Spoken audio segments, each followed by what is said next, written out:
tous et bienvenue pour une nouvelle vidéo. Je m'appelle Oksana, je vous présente mon assistante Sonia. Aujourd'hui, on va prendre des mesures pour le pantalon de base. Je vais vous apprendre comment prendre des mesures correctement pour que votre pantalon soit parfaitement adapté à votre morphologie. Donc, idéalement, votre modèle doit être habillé en vêtements assez près du corps, être décontracté, sans chaussures et avec un beau sourire.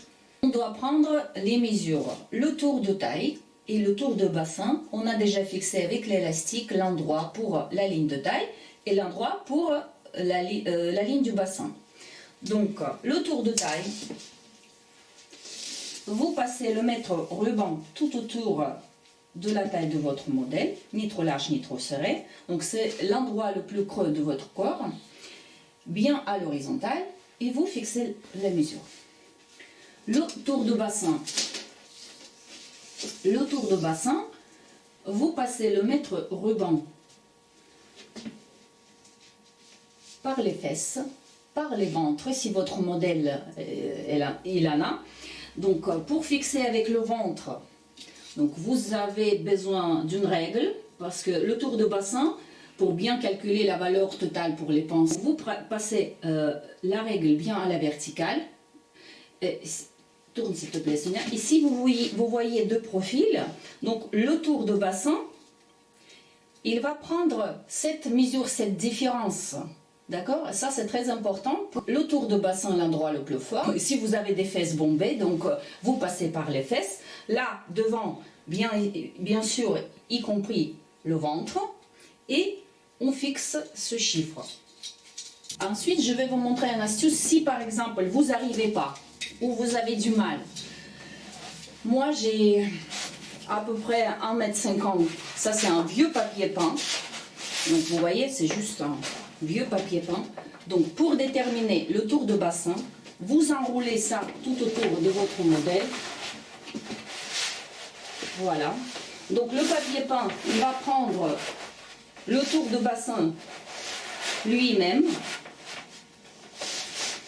Et ensuite, donc, je tiens et je glisse. Donc là, on a exactement le tour de bassin de notre modèle. On a une mesure précise. Donc, vous voyez,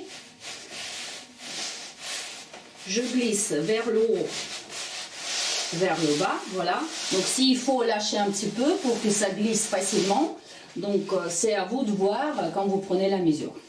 Et ensuite, donc par exemple, je fais un petit repère.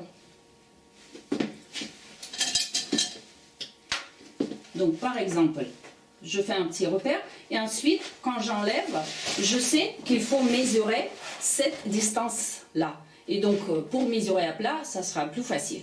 Donc voilà pour le tour de bassin. Hauteur, taille, milieu, devant, au sol. Donc, le mètre ruban bien à la verticale. Donc, vous trouvez, donc si on coupe le corps en dos, donc vous trouvez le milieu.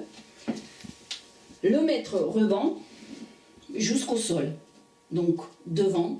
Et vous fixez le chiffre. La même chose on fait pour le côté. Donc, toujours le côté droit.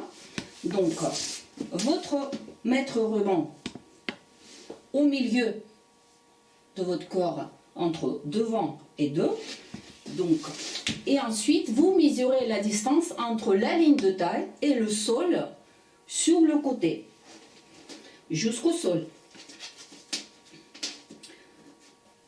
On continue les mesures pour le pantalon. Donc, le tour de genou.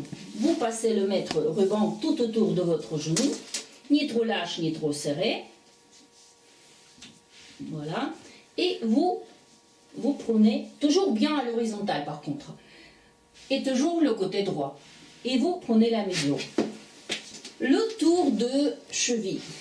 Pareil. Vous passez le mètre ruban tout autour de votre cheville et vous fixez la mesure.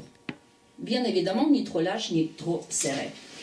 Ensuite, mesure entre jambes. Donc, votre modèle reste bien devant. Tu écartes un petit peu, voilà. Et la mesure entre jambes pour le pantalon. Donc vous mesurez votre jambe à l'intérieur, jusqu'au sol.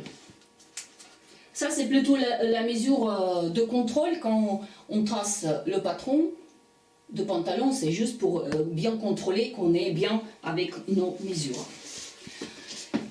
Ensuite, aussi la mesure de contrôle, la fourche. Donc, vous passez, Sonia, s'il te plaît, hop, voilà.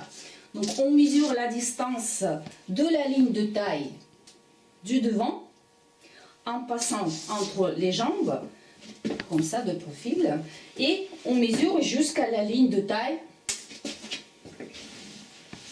sur le dos. Donc, voilà. Ça aussi, c'est la mesure plutôt pour bien contrôler qu'on est bien avec notre patron et avec nos mesures.